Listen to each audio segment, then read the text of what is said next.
Hello, I'm in a 1998 Nissan Altima, and today I'm going to show you how to open the hood. So first, we'll go into your driver's side here, and you should see like a lever here with some resistance, but I pulled it. Now the safety should be released. If you're having issues with this part, there should be a cable here that's providing some tension, if you can see it. You want to make sure that's all hooked up and tight for it to work properly. And now we'll go up to the hood.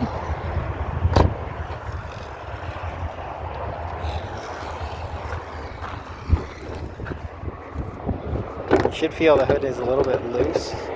In most vehicles there's a lever somewhere right around the middle. So it's right here. So we're pushing and then pulling up. So pushing and lifting. There's the part it was hooked onto. And this is the lever that we're pulling. If you're having issues with this step, you might have some need for WD-40 or some gunk cleaned out of there. Or sometimes if your hood or parts are out of alignment, you need to recenter it so it's lined up properly. In worst case, you might have to replace some of these components, which are fairly affordable. But otherwise, I hope this was helpful, and I hope you have a wonderful day.